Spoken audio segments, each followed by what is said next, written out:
नमस्कार। जय हिंद दोस्तों। हम लोग आज पढ़ेंगे मध्यकालीन इतिहास के वो ऐसे प्रश्न जो बार बार परीक्षाओं में पूछे जाते रहते हैं। आज हम वैसे ही 84 अति महत्वपूर्ण प्रश्नों को देखेंगे जो मध्यकालीन इतिहास से हैं।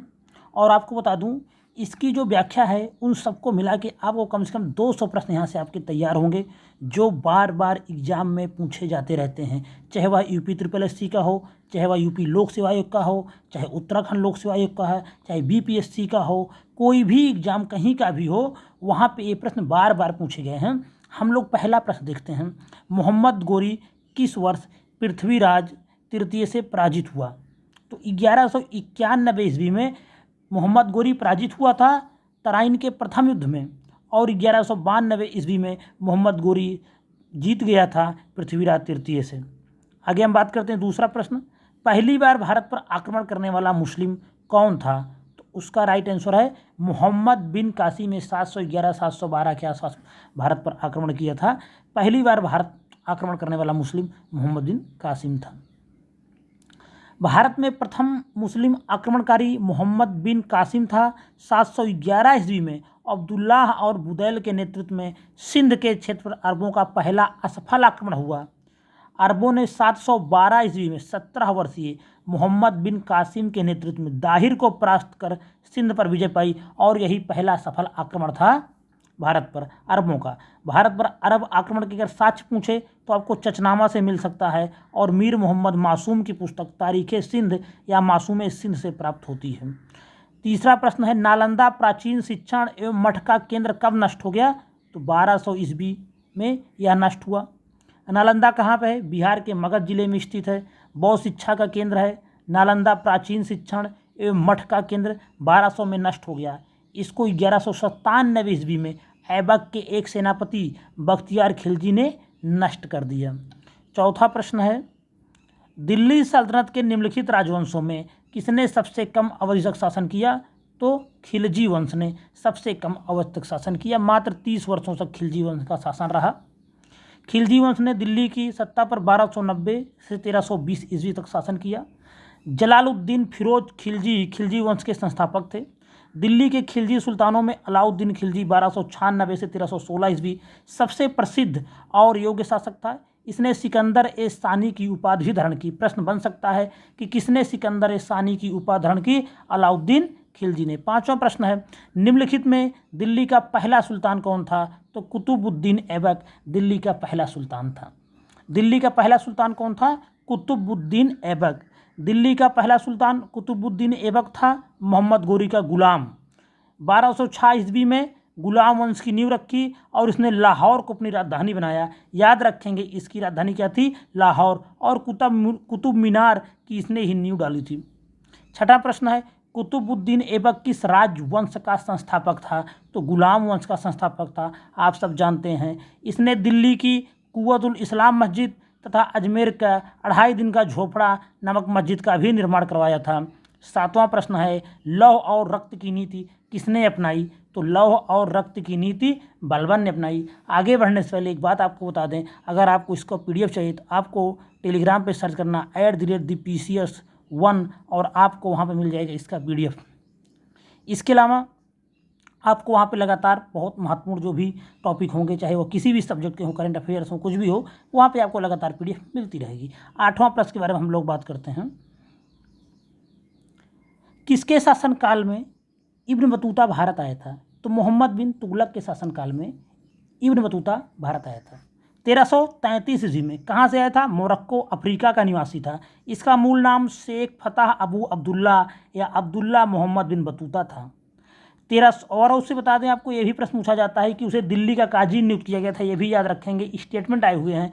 मोहम्मद बिन तुगलक ने उसे दिल्ली का काजी नियुक्त किया, और 1342 ईस्वी में मोहम्मद तुगलक अपना राजदूत बनाकर चीन भेजा था, और इसने अपनी यात्रा वृत्तांत को रेहला नामक ग्रंथ में लिपिबद्ध किया है। 9वां प्रश्न है, भारत पर तैमूर ने किस वर्ष आक्रमण किया?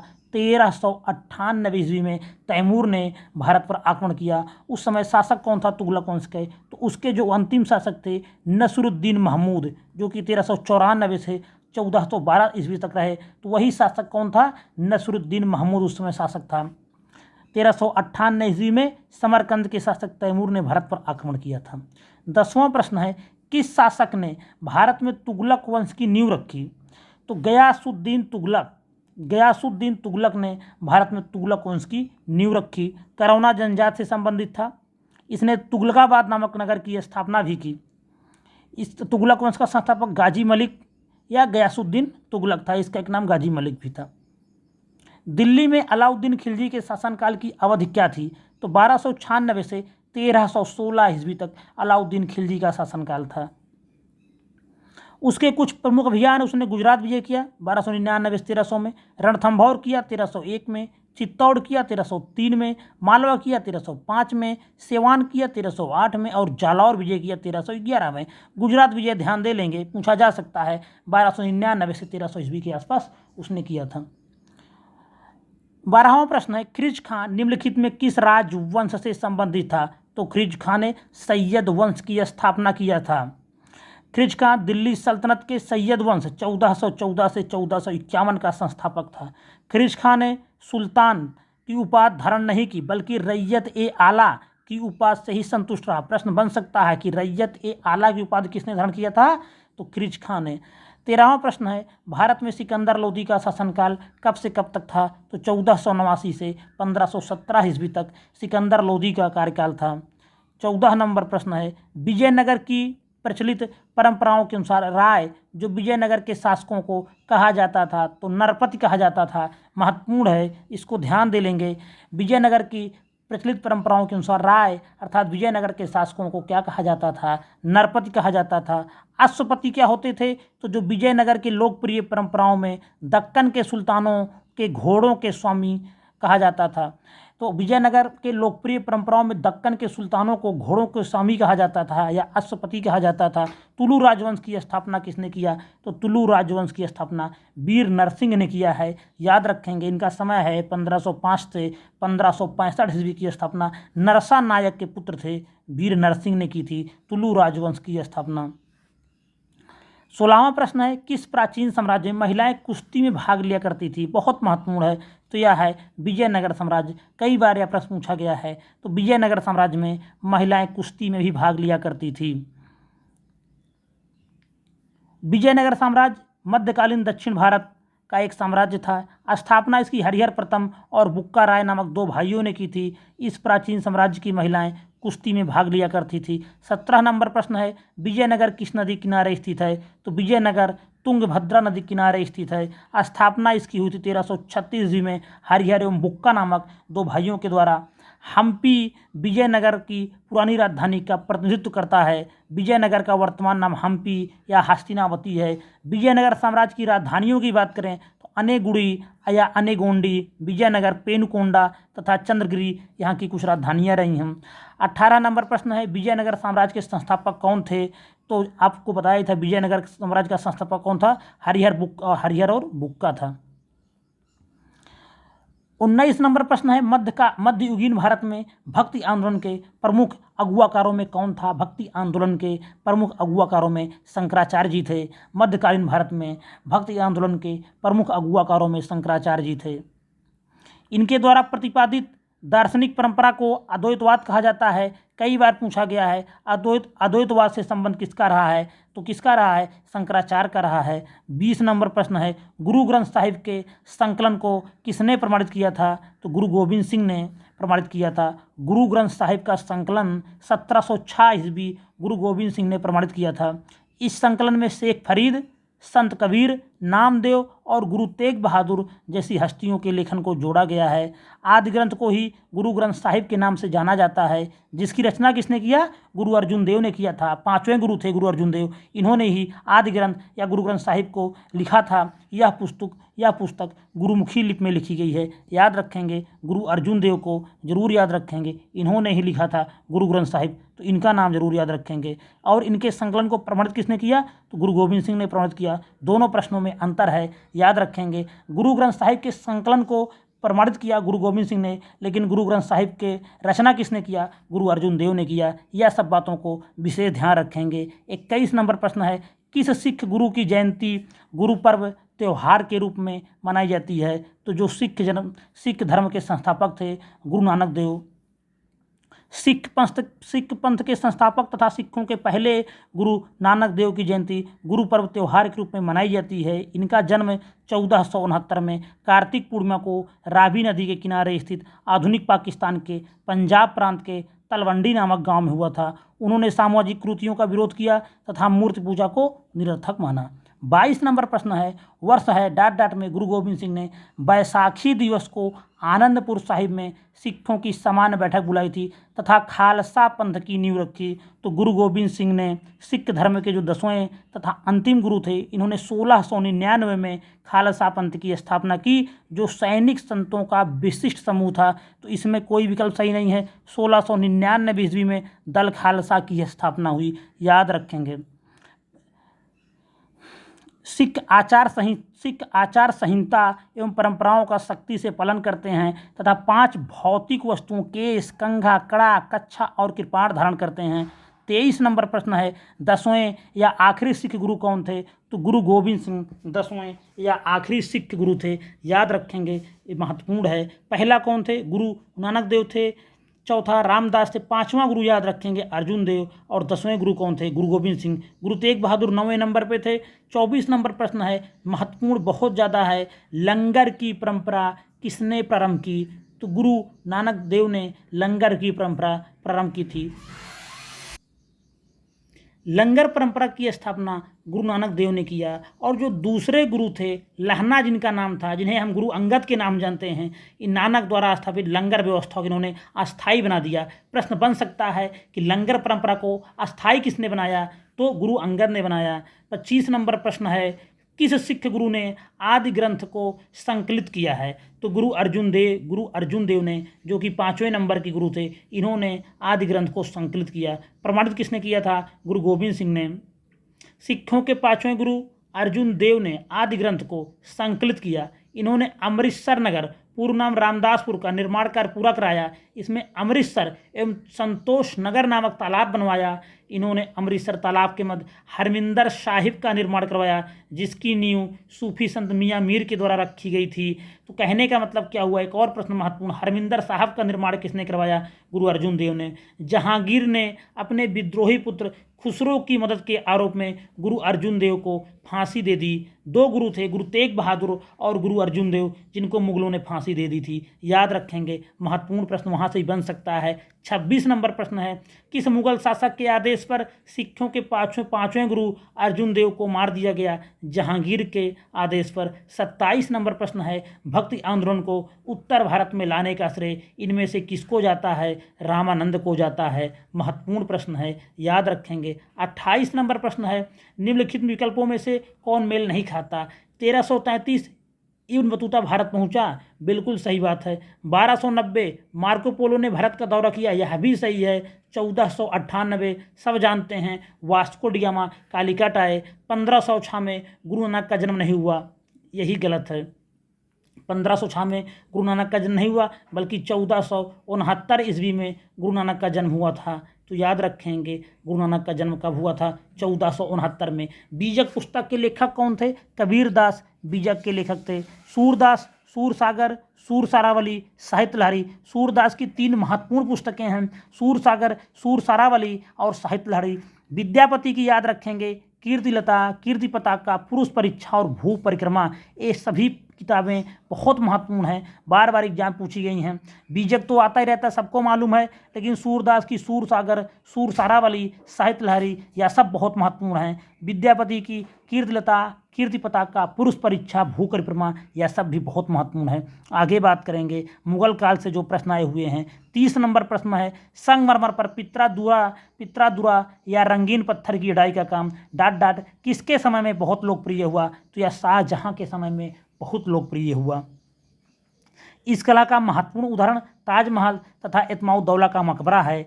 31 नंबर प्रश्न है, जजिया को फिर से लगाने वाले मुगल शासक का नाम क्या था? औरंगजेब था। जजिया को अकबर ने हटा दिया था और मुगल वंश में फिर से औरंगजेब ने जजिया को लगा दिया। भारतीय इतिहास में जजिया एक प्रकार का धार्मिक कर है जिसे गैर मुस्लिमों से वसूल किया जाता है। इसे मुस्लिम राज्य में रहने वाली गैर मुस्लिम जनता से वसूला जाता था। भारत में जजिया कर लगाने का प्रथम साक्ष्य मोहम्मद बिन कासिम के आक्रमण के बाद देखने को मिलता है। याद रखेंगे, प्रथम साक्ष्य कब देखने को मिलता है जजिया का? जब मोहम्मद बिन कासिम ने भारत पर आक्रमण किया। सर्वप्रथम उसने भारत के सिंध प्रांत के देवल में जजिया कर लगाया था। जजिया कर को समाप्त करने वाला पहला मुगल शासक अकबर था और औरंगजेब ने फिर से जजिया को लागू कर दिया। 32 नंबर प्रश्न है, जब ईस्ट इंडिया कंपनी की स्थापना हुई तब भारत पर निम्नलिखित में किसका शासन था? मुगल सम्राटों का शासन था, अकबर का शासन था एक प्रकार से। ईस्ट इंडिया कंपनी की स्थापना 1600 ईस्वी में हुई थी। इस समय मुगल बादशाह अकबर 1556 से 1605 का शासन था और 31 दिसंबर 1600 को व्यापारियों के एक समूह जिसने खुद को ईस्ट इंडिया कंपनी में शामिल किया था को ईस्ट इंडिया के साथ व्यापार पर एकाधिकार दिए गए थे। याद रखेंगे, अकबर था जब ईस्ट इंडिया कंपनी की स्थापना हुई थी। 33 नंबर प्रश्न है, अकबर की सफल भू राजस्व प्रणाली का श्रेय निम्नलिखित में किसको जाता है? तो राजा टोडरमल को जाता है। भू राजस्व की जाप्ती प्रणाली की शुरुआत टोडरमल ने की थी, जिसे प्रायः टोडरमल बंदोबस्त भी कहा जाता है। आगे बात करेंगे 34 नंबर प्रश्न के बारे में। निम्नलिखित में किस लड़ाई में मुख्य विरोधियों को सही ढंग से नहीं बताया गया है? पानीपत की लड़ाई बाबर और इब्राहिम लोदी के बीच हुई थी। पानीपत की दूसरी लड़ाई टीपू सुल्तान और क्या मराठा के बीच हुई थी? नहीं, यही गलत है। और हल्दी घाटी का युद्ध हुआ था महाराणा प्रताप और अकबर के बीच, तो यही गलत है। पानीपत की जो दूसरी लड़ाई हुई थी वहाँ क्या हुआ, टीपू सुल्तान और मराठा के बीच नहीं हुआ था, अपितु यह किसके बीच हुआ था? यह 5 नवंबर 1556 को अकबर और हेमू के बीच हुई थी, जिसमें अकबर विजयी रहा। आगे बात करेंगे 35 नंबर पर, पानीपत की पहली लड़ाई 1526 में बाबर और इब्राहिम लोदी के बीच हुई थी। सब जानते हैं, इसमें कुछ बताने लायक जैसा नहीं है। 36 नंबर प्रश्न है, 1556 में पानीपत का द्वितीय युद्ध अकबर और हेमू के बीच में हुआ था। पानीपत का तृतीय युद्ध के बारे में बात कर लेते हैं। 14 जनवरी 1761 को मराठों और अहमद शाह अब्दाली के मध्य हुआ था। 37 नंबर प्रश्न है, शेर शाह सूरी का वास्तविक नाम क्या था? तो शेर शाह सूरी का वास्तविक नाम फरीद था। याद रखेंगे, महत्वपूर्ण है। शेर शाह सूरी के बारे में बात करें तो इसका वास्तविक नाम फरीद था। इसने अपनी शिक्षा जौनपुर से प्राप्त की और 26 जून 1539 को चौसा का युद्ध हुमायूं और शेर शाह के बीच लड़ा गया, जिसमें विजय के पश्चात शेर शाह की शक्ति व प्रतिष्ठा दोनों में वृद्धि हुई। उसने शेर शाह की पदवी धारण कर अपने नाम का खुतबा पढ़वाया और अपने नाम का सिक्का भी चलवाया। 17 मई 1540 को कन्नौज या बिलग्राम के युद्ध में हुमायूं पराजित हुआ। कलिंजर विजय 1545 के दौरान बारूद में आग लगने से शेरशाह घायल हो गया और 22 मई 1545 को उसकी मृत्यु हो गई। शेरशाह का मकबरा बिहार के सासाराम जिले में स्थित है। 38 नंबर प्रश्न है, निम्न में से किस शासक की मृत्यु उसके पुस्तकालय की सीढ़ियों से गिरकर हुई थी? हुमायूं की मृत्यु उसके पुस्तकालय की सीढ़ियों से गिरकर हुई थी। 1539 में चौसा के युद्ध हुमायूं एवं शेर शाह के मध्य हुआ या शेर खां के मध्य हुआ, इसमें हुमायूं पराजित हुआ। इस युद्ध के बाद शेर खां ने शेर शाह की पदवी ग्रहण की।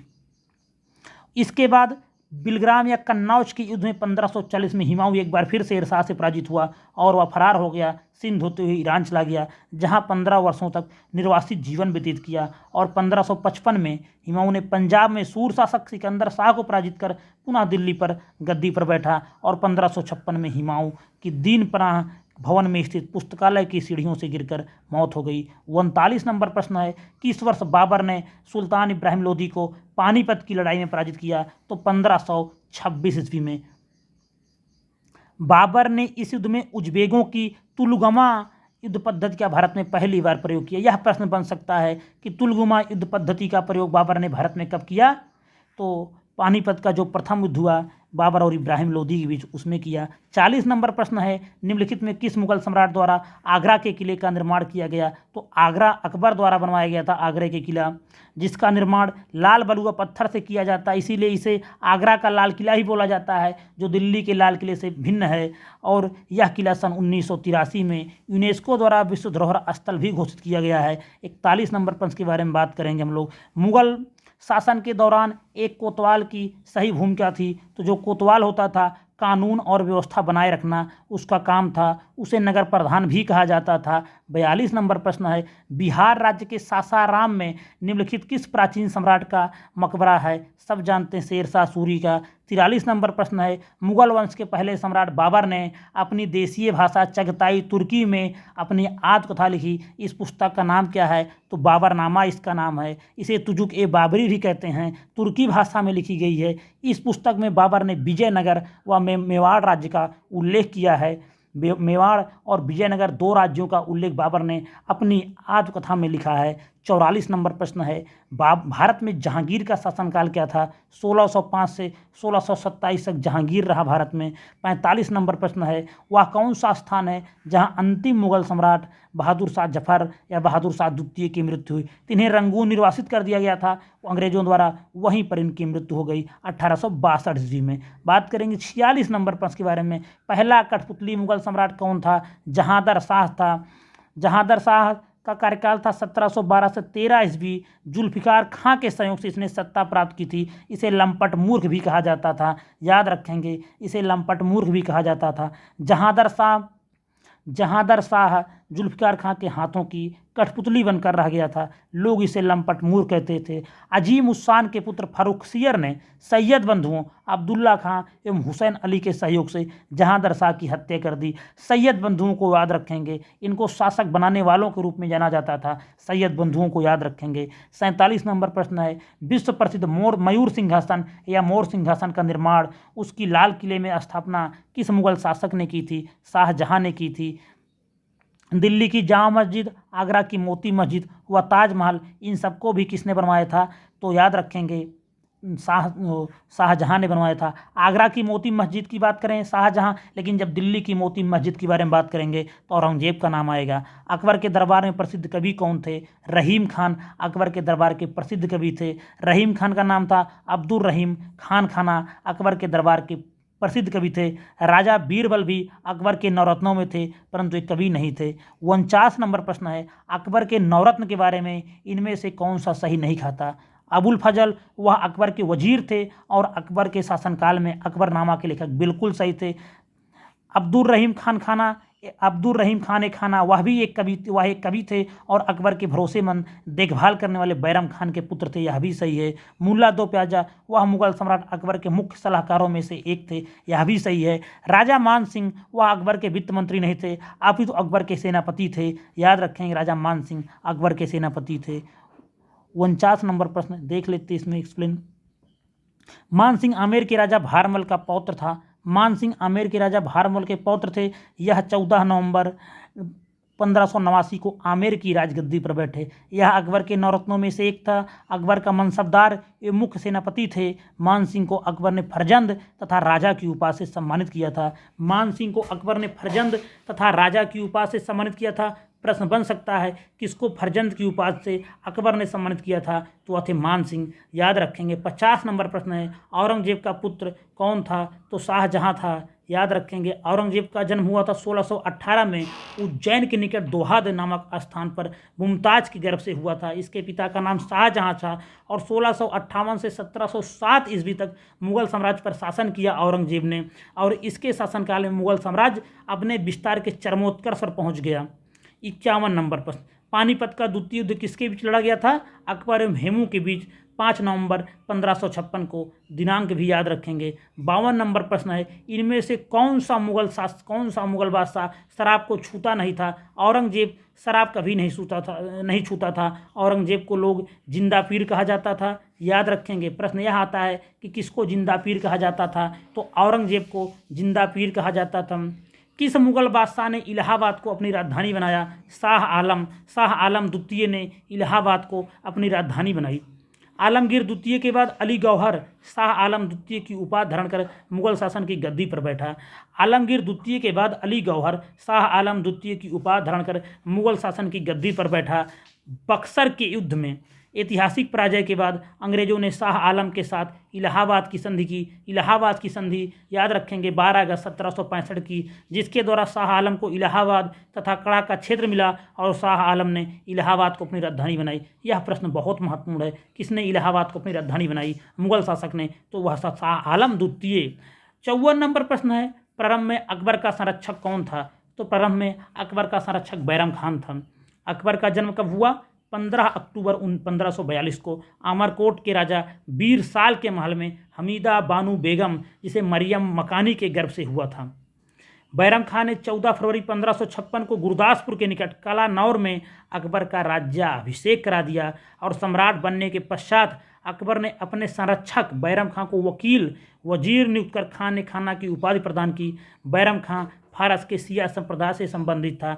55 नंबर प्रश्न है, हुमायूं की दुर्घटना से आकस्मिक मृत्यु के उपरांत उनके बेटे अकबर को कहाँ पर मुगल सिंहासन पर बैठाया गया? कालानौर में बैठाया गया। याद रखेंगे, कालानौर में बैठाया गया 1556 में।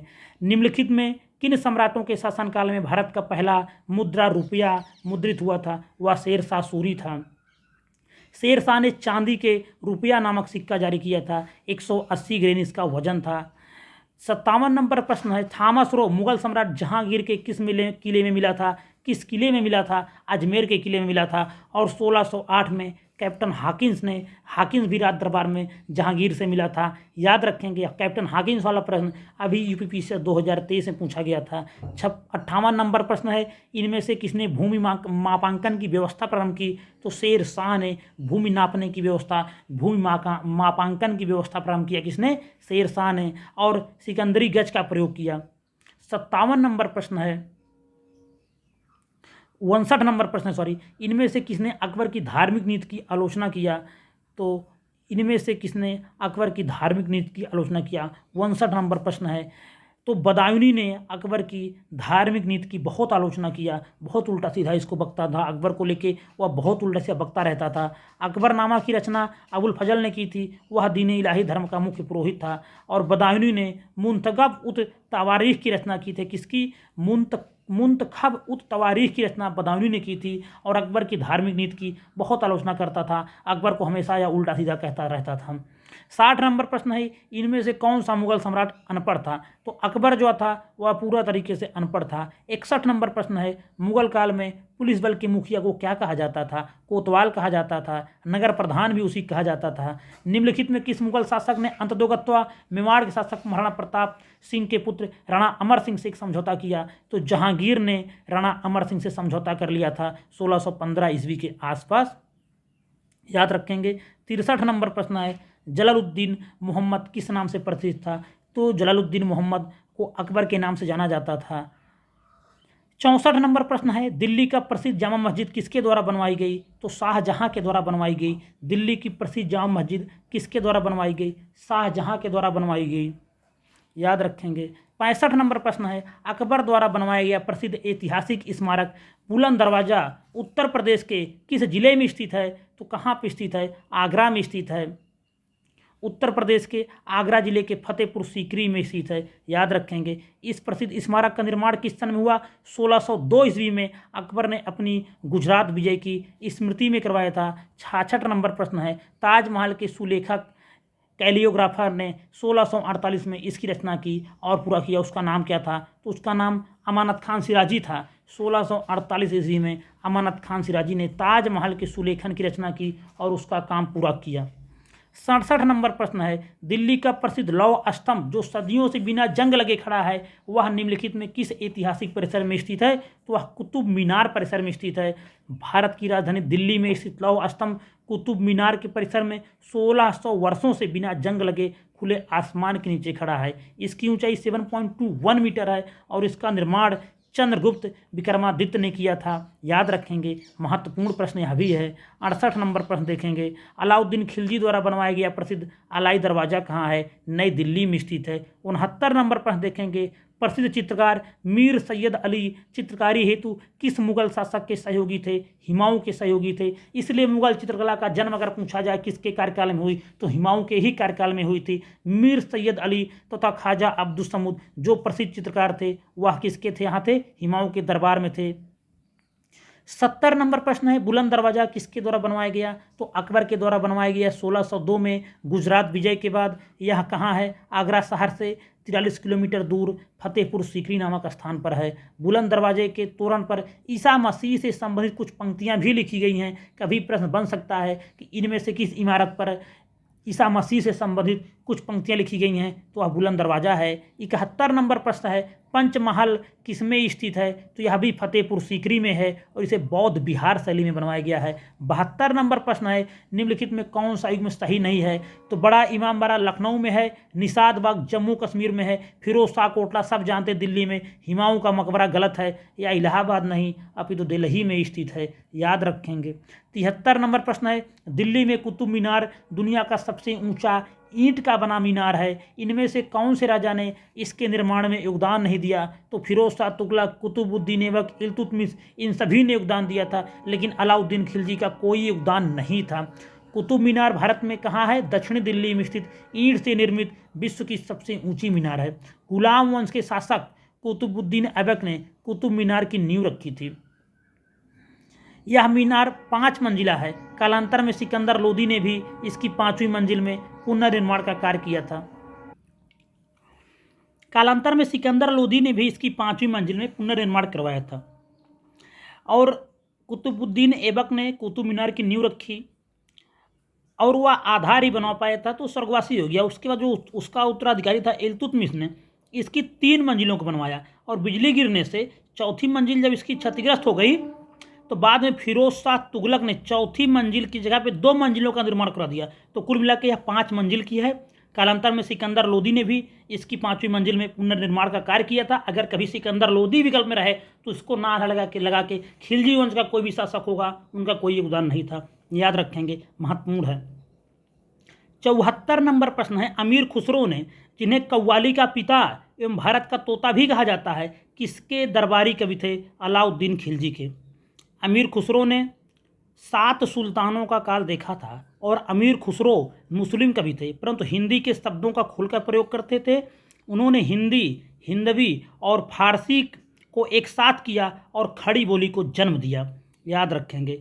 इन्हें निजामुद्दीन औलिया ने तुर्कुल्लाह की उपाधि थी, याद रखेंगे। तुर्कुल्लाह की उपाधि किसको मिली थी? अमीर खुसरो को। किसने दिया था? निजामुद्दीन औलिया ने। 75 नंबर प्रश्न है, निम्नलिखित में से कौन दिल्ली सल्तनत के इतिहास का लेखक नहीं था? तो अब्बास खां सरवानी दिल्ली सल्तनत के इतिहास से इसका कोई मतलब नहीं था। अब्बास खां सरवानी मुगल काल के लेखक थे। इन्होंने अकबर के आदेश पर तारीख ए शेर शाही फारसी भाषा में लिखा। इन्होंने इसमें शेरशाह के जीवन चरित्र और शासन प्रबंध पर प्रकाश डाला गया है, याद रखेंगे। तारीख ए शेर शाही बहुत महत्वपूर्ण पुस्तक है। तारीख ए शेर शाही किसकी है? अब्बास खां सरवानी की। अमीर खुसरो के बारे में बात करें तो सल्तनत काल के कवि थे। इन्होंने किरण उस्सादेन, मिफ्ता उल फुतू, खजाइन उल फुतू, आशिका नूह सिपिहर, तुगलक नामा व एजाज एक खुसरवी की रचना की। मिनहाज उस सिराज के बारे में बात करें तो इन्होंने तबकात ए नासरी लिखी। और जियाउद्दीन बर्नी के बारे में बात करें तो तारीख फिरोज शाही व फतवा जहां तारीख फिरोज शाही व फतवा जहांदारी किसने लिखा? जियाउद्दीन बर्नी ने। प्रश्न आता रहता है कि तारीख फिरोज शाही व फतवा जहांदारी किसने लिखी? तो जियाउद्दीन बर्नी ने लिखी, याद रखेंगे। 76 नंबर प्रश्न है, आईने अकबरी किसने लिखा? अबुल फजल ने लिखा। 77 नंबर प्रश्न है, गोस्वामी तुलसीदास द्वारा लिखे गए रामचरितमानस का सबसे लंबा कांड कौन है? तो बाल कांड इसका सबसे लंबा है। इसमें 7 कांड हैं या 7 अध्याय है, जिनमें बाल कांड सबसे लंबा अध्याय है, और जबकि किष्किंधा कांड रामचरितमानस का सबसे छोटा कांड है। 78 नंबर प्रश्न है। 78 नंबर प्रश्न है, निम्नलिखित में कौन सुमेलित नहीं है? तो बाबर नामा को बाबर ने लिखा, शाहजहां नामा को मोहम्मद ताहिर ने लिखा, और तुजुक ए जहांगीरी जहांगीर ने लिखा। लेकिन हुमायूं नामा किसने लिखा था? हुमायूं नहीं अपितु गुलबदन बेगम ने लिखा था। गुलबदन किसने लिखा था? गुलबदन बेगम ने लिखा था। किसका? इसको, हुमायूं नामा को, याद रखेंगे। बहुत महत्वपूर्ण पुस्तक है हुमायूं नामा। किसने लिखा? गुलबदन बेगम ने। 79 नंबर प्रश्न है, हुमायूं नामा के लेखक कौन है? तो गुलबदन बेगम बाबर की बेटी थी और इसी ने ही लिखा है हुमायूं नामा। गुलबदन बेगम ने हुमायूं नामा की रचना अकबर के अनुरोध पर की थी। याद रखेंगे, महत्वपूर्ण प्रश्न है। अकबर के अनुरोध पर किया था किसने? गुलबदन बेगम ने हुमायूं नामा की रचना। 80 नंबर प्रश्न है, अकबरनामा के लेखक कौन थे? अबुल फजल इसके लेखक थे। 81 नंबर प्रश्न है, तारीख फिरोज शाही के लेखक कौन थे? तो जियाउद्दीन बरनी। बहुत महत्वपूर्ण पुस्तक है तारीख फिरोज शाही, बार बार प्रश्न आता रहता है। तो तारीख फिरोज शाही के लेखक कौन थे? जियाउद्दीन बरनी इसके लेखक थे। उसके बाद हम लोग बात करेंगे, जियाउद्दीन बरनी 1285 से 1357 तक इतिहासकार था। इसने अलाउद्दीन खिलजी, मोहम्मद बिन तुगलक, फिरोज शाह तुगलक के शासनकाल का वर्णन अपनी पुस्तक में किया। इसकी प्रसिद्ध कृति क्या है? तारीख फिरोज शाही, जिसमें अलाउद्दीन खिलजी की आर्थिक नीति की व्यापक जानकारी मिलती है। 82 नंबर प्रश्न है, अकबर ने अपने दरबारी संगीतज्ञ के रूप में किसे नियुक्त किया? तो मियाँ तानसेन को नियुक्त किया। मुगल काल में संगीत का सर्वाधिक विकास अकबर के ही शासनकाल में हुआ। आईने अकबरी में अबुल फजल ने 36 श्रेष्ठ गायकों का उल्लेख किया, जिसमें तानसेन व बाज बहादुर सर्वश्रेष्ठ एवं प्रमुख थे। तानसेन की प्रमुख रचनाओं की बात करें तो मियाँ की टोड़ी, मियाँ की मल्हार, मियाँ की सारंग, दरबारी कान्हड़ा आदि इनकी प्रमुख रचनाएं थी। अकबर ने तानसेन को कंठाभरणवाणी विलास की उपाधि प्रदान की। ये बहुत महत्वपूर्ण है कि कंठाभरणवाणी विलास की उपाधि किसको प्रदान की गई थी? अकबर ने तानसेन को दिया था। 83 नंबर प्रश्न है, अमीर खुसरो का जन्म कहाँ हुआ? महत्वपूर्ण है, बार बार एग्जाम में आता रहता है। तो अमीर खुसरो का जन्म कासगंज उत्तर प्रदेश में हुआ। तो उत्तर प्रदेश के पटियाली कासगंज में हुआ था। पहले यह एटा जिले में था, तो अब लेकिन एटा सही आंसर नहीं होगा, अब कासगंज बन गया है। तो पटियाली कासगंज में हुआ था, गंगा के किनारे हुआ था। इनका मूल नाम अबुल हसन था। अमीर खुसरो का मूल नाम याद रखेंगे क्या था? अबुल हसन था। अमीर खुसरो हिंदी खड़ी बोली और तबला वाद्य यंत्र के जनक माने जाते हैं। यह भी पॉइंट महत्वपूर्ण है, इसको भी ध्यान दे लेंगे।